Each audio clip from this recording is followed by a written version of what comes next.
We really haven't seen temperatures that are this cold since about 2010. Now at noon, utility companies urging customers to cut back on the use of power as the frigid cold sticks around. Plus, a ballot to get recreational marijuana on the November ballot doesn't make the cut. What state leaders are saying about it. This is News 6 at noon. Streaming on clickorlando.com and broadcasting live. You're watching News 6 at noon. Good afternoon on this Monday. Thank you so much for joining us. I'm Julie Broughton. Our top story, no big surprise. We are talking about the cold. Meteorologist Candace Campos is here. And Candace, more records fell this morning, so another brutal day for us. Back-to-back days with temperatures dropping into the 20s. We shattered records by 8 degrees across parts of Central Florida. And that makes it, again, the second day of temperatures in the 20s. We haven't seen that since December of 2010. So many kids heading to the bus stop this morning never experienced temperatures like this on their way to school. So certainly was quite a shock to the system. And we're going to continue to start thawing out. Big ridge of high pressure still in control. And that's going to make it feel a little nicer as we head into the rest of the week. Daytona Beach Skycam, no surprise. There is nobody on the beach. It's still just too cold, still just too windy. Right now we're at 46 degrees. Humidity is low. The winds are high northwest at about 15 to 20 mile per hour gusts. Now temperatures out the door right now. We are in the upper 40s, low 50s, almost area-wide. We started off down sub-freezing pretty much from I-4, even along the coastline areas as far south as Mico. We're down into the 20s this morning. So 46 in Daytona. We're at 47 in parts of Ocala. Same there, 46 degrees there in Claremont. Let's compare it to yesterday, where we were in the 40s all day. We're running right now between 12 and upwards of 16 degrees warmer this afternoon than yesterday. So even though it's cold, you still need a sweater or maybe a layer or two. It's not as frigid as it was yesterday. That breeze, of course, making it feel a little colder, but we will see some winds of change. We'll be explaining how much warmer things could get and when we could finally see the return of the 70s coming up in just a couple minutes. Thank you. Within the hour, we have learned that water has been restored to an Orange County elementary school after freezing temperatures caused some problems this morning. We're talking about Whispering Oak Elementary in Winter Garden. The school district says families were notified this morning and staff was working quickly to resolve the issue. Several fires across Central Florida this morning. One was at an abandoned hotel in Osceola County. The complex is off US 192 and Safari Trail. Osceola County Fire Rescue says the call came in around 5 this morning. They say the fire was in a laundry facility. Firefighters say 50% of the structure was engulfed in flames, but no one was hurt.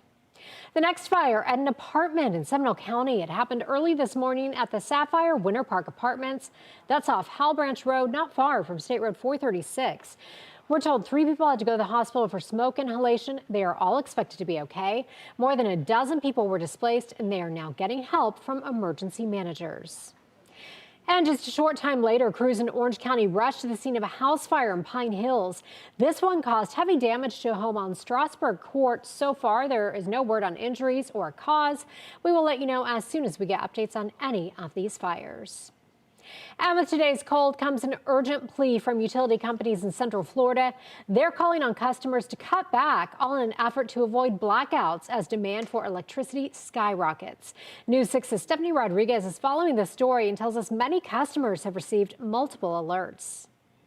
Energy use here in Central Florida is set to skyrocket as the frigid temperatures continue, but there are things that you can do to try to avoid power outages. Heating homes during extreme cold requires a lot more energy than cooling them when it's hot. Duke Energy and other utility companies are sending out a plea. Please conserve energy. We really haven't seen temperatures that are this cold since about 2010. So it's been over a decade since we've seen, the weather that's gotten this cold. While utility companies deploy extra resources to deal with the weather, they're relying on customers to do their part to reduce outages. Limiting appliance use, charging your EV later in the day, and setting your thermostat to 68 degrees can help reduce the strain on the grid and manage costs. Bianca Soriano with Florida Power and Light says they've warned customers in a voluntary program they might shut off some of their appliances. We may turn off your pool pump and your water heater. The power companies that we spoke to also want to remind customers that you will likely see a significantly higher bill if you do crank up your thermostat. Reporting in Orlando, Stephanie Rodriguez, News 6. And Stephanie's story is our topic for today's poll. What's your home temperature been set at during this Florida freeze? Your options are 70 degrees, 65 to 69, 60 to 64, 59 or lower, or I never turn on the heat. So far, it's split between 65 to 69 and 60 to 64. We want to know what you think. Head to clickorlando.com/react to cast your answer. Local schools are taking extra precautions to help students keep students safe in the cold, including closing some campuses. In Orange County, Summer Lake Elementary is closed today due to facility issues from freezing temperatures. And for schools that are open, district teams are making sure everything is running smoothly. Our Seminole County community correspondent Mark Lehman is in Sanford with more on how they're handling the cold. With the extreme cold causing a lot of concerns, maintenance workers were up early and at campuses like this one, making sure they were warm and ready to receive students and staff. Parents have also been asked for their help, as this is the coldest weather we've seen in more than a decade. There may have been fewer students walking to Bentley Elementary School this morning, but those who braved the sub-freezing temps were bundled up and in a hurry to get to class. How difficult was it getting ready for school this morning? Oh, it was tough to get out of bed. I mean, the cold is everywhere. Despite the temps, the Edgewood family decided to make the trip to school on foot. We're close enough that we walk, and so even though it is chilly, when you walk to school and then back, it kind of warms you up. Leading up to this morning, districts across Central Florida have been taking extra steps to deal with the freeze. SCPS sending out this message, thanking maintenance teams and bus drivers for coming in early to make sure students stay warm. It's happening as families saw their own impacts at home. We have a little fountain outside, and that's completely frozen. Oh, really? So no actual pipes that I know of yet, but, fingers crossed that it stays warm enough to not do that. Meanwhile, parents have been making sure their kids are prepared for the day. So just wearing layers and taking them off when you get hot or something, so you're not sweating. Here in Seminole County, the district is continuing to monitor for any issues that might have popped up because of the extreme cold this morning. Meanwhile, parents are being urged to continue dressing their kids in layers, as tomorrow will be slightly warmer but still have lows in the 30s. In Sanford, I'm your Seminole County community correspondent Mark Lehman, News 6. We're now learning more details about a crash that led to the closure of a business in Edgewood. It happened early Saturday morning near Holden and Orange Avenues. Edgewood police say a semi-tractor pulling double trailers veered onto the sidewalk and into Tano's Bakery at the Water's Edge Shopping Center. Police say the driver was taken to the hospital and is expected to recover. The business posted on social media saying it will be closed until further notice. The cause of the crash is under investigation. New at noon, we're learning that Floridians will not be voting on recreational marijuana in November. The proposed amendment to legalize it for adults 21 and over failed to get enough signatures needed to get on the ballot this year. According to the Division of Elections website, the political committee behind the measure, Smart and Safe Florida, submitted around 783,000 signatures. That's short of the 880,000 needed by law by February 1st. You'll remember Floridians voted on this measure back in 2024, and even though more than 56% of voters approved it, it didn't pass because it didn't meet the required 60% threshold. Florida Attorney General James Othmeyer commented on the failed petition at a press conference this morning in Tampa. The Smart and Safe, recreational marijuana in public amendment, that one we've announced, multiple criminal investigations. We're looking at a lot of fraudulent signatures. I know that, hundreds of thousands, were being verified as false signatures. People were calling in saying, that's not my signature, I didn't submit it. We've reached out to Smart and Safe Florida for comment, and we'll let you know when we hear back. Here is a live look now at the U.S. Capitol, which is starting the week without running full throttle. Right now, the government is in a partial shutdown. It's impacting several agencies, including the Defense Department, Homeland Security, and Transportation. Even though the Senate passed a measure to address Democratic concerns over ICE tactics, the House must still approve it. CBS's Natalie Brand has the latest from the White House.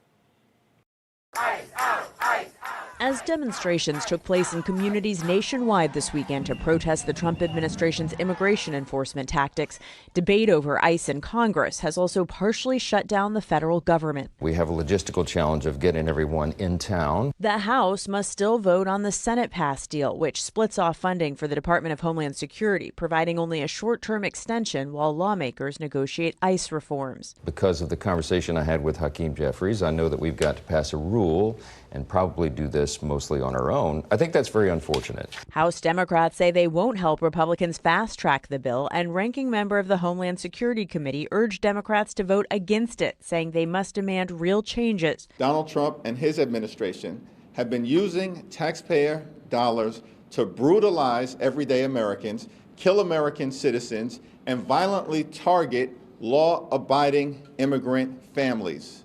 Despite Democratic opposition, House Speaker Mike Johnson expressed optimism the partial shutdown will end Tuesday, but that starts the clock on the more difficult negotiation over larger reforms. Sir, do you think it's good having lots of cameras on these kinds of incidents between law enforcement and the people? I think it would help law enforcement, but I'd have to talk to them. I'm going to be talking to them tomorrow.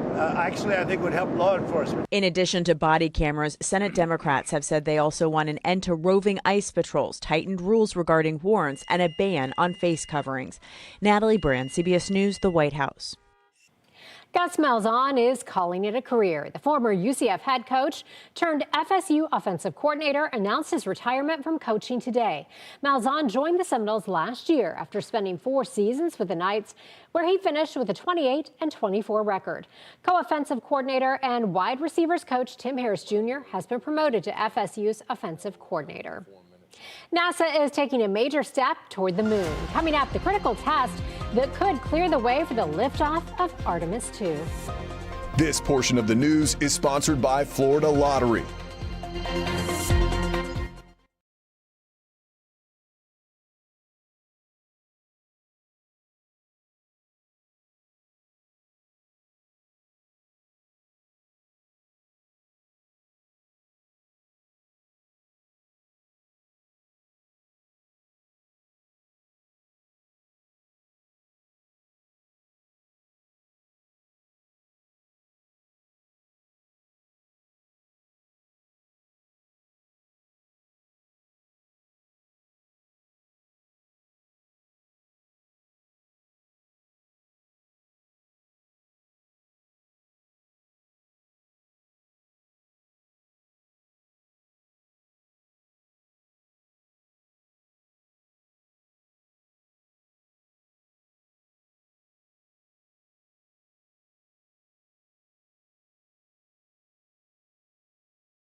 Here is a live look for you on the Space Coast, where today NASA is planning to put the Artemis II rocket to the test before its official liftoff. A wet dress rehearsal was supposed to happen over the weekend, but NASA delayed it because of the weather, and that is now expected for 9 o'clock tonight.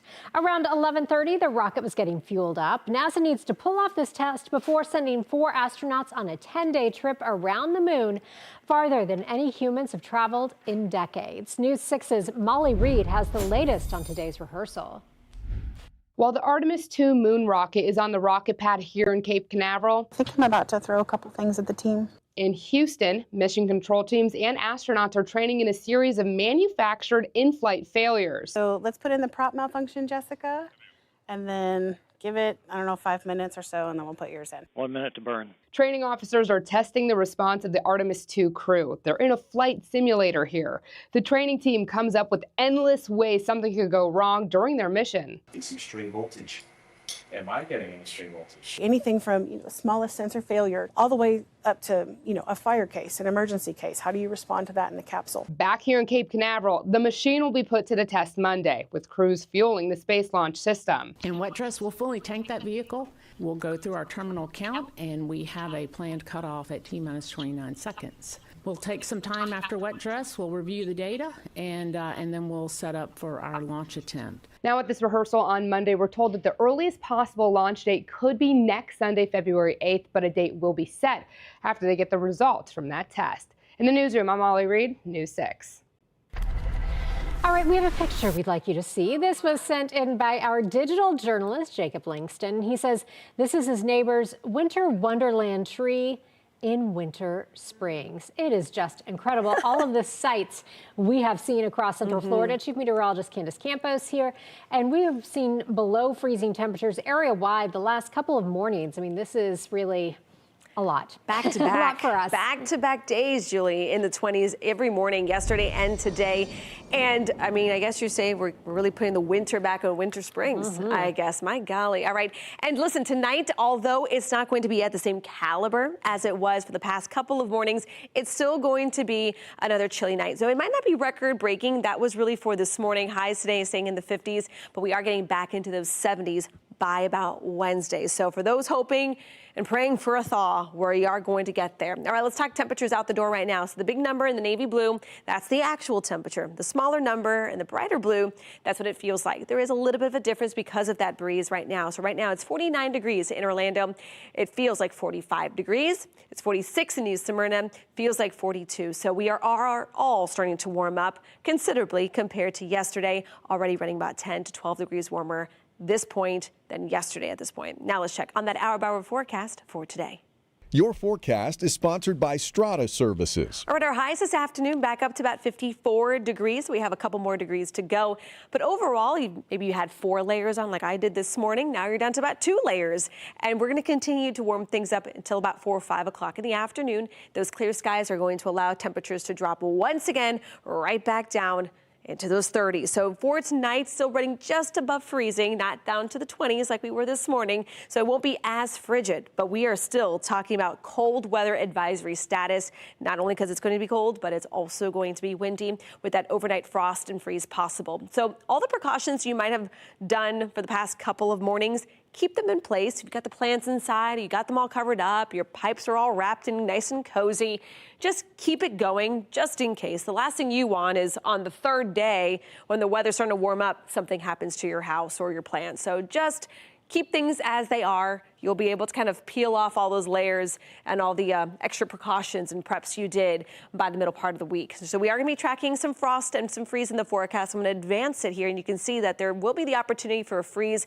Not a hard freeze, so we're not going to be seeing the same situation in those pictures like Jacob sent there. We're not going to see them as widespread. Certainly we'll have an opportunity for a hard freeze in some of those locations that don't get a lot of wind tonight. So we do have cold weather advisories. This is basically downgraded from the extreme cold warning that we had. This is a cold weather advisory. Hazard is still wind chill. We're still talking about a lot of the cold weather shelters will be open because of how cold and still dangerous it is, but it's all relative, right? So it's not the 20s, but it's still cold. Freeze warning still in effect area-wide. This is going to be for Tuesday morning. Again, this warning will be in effect till about 1 in the afternoon. As we look here, kind of the wide view, big ridge of high pressure really in control. It's going to start warming us up, but then here comes the approach of that next cold front. It looks like we will be tracking some scattered showers by about 6, 7 o'clock in the evening. Added cloud cover, not a whole lot of rain. We'll hold the rain chance on Thursday about a 30 to 40%. Once that front clears, we're not talking as much of a drastic drop for about a day or so. And then look at that, a stretch into the 70s by next week. But again, this morning we started as a weather alert day. We'll continue that later on tonight. Julie. Candace, thank you. Is spring coming early, or do we need to keep out our winter gear a little bit longer? Coming up, we'll tell you what Punxsutawney Phil's predicting on this Groundhog Day. And coming up on News 6 at 6. A man died after riding a roller coaster here at Epic Universe last fall. Now I've exclusively obtained text messages between state amusement ride inspectors. Coming up, I'll show you what those state inspectors were discussing behind the scenes.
The legendary groundhog Punxsutawney Phil has made his long-awaited weather prediction, suggesting more frigid days ahead. Phil emerged from his tree stump at Gobbler's Knob in Punxsutawney, Pennsylvania this Groundhog Day and saw his shadow. Look at him. According to tradition, that means we're in for another 6 weeks of winter after what has already been a grueling cold season across much of the country. It is my job this February 2 to look to the skies and report back to you that there is a shadow here on my ground. 6 more weeks of winter abound. Poor Phil, he looks exhausted. At least 2 other famous groundhogs, Staten Island Chuck and Chuckles from Connecticut, also saw their shadows this morning, predicting 6 more weeks of winter. We'll be right back.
All right, some of you were wondering, did we break records again? The answer is yes, everywhere except Leesburg. Leesburg only hit 30, but everywhere else, 28 in Orlando. We went down to 24 in parts of the coastline as well. We do have another weather alert night tonight. Cold weather advisories in place before we start to thaw out. It'll be nice when the 70s come back. Yeah, Candace, thank bring you. it. Thanks so much for joining us. Our next newscast is at 3. Have a great day.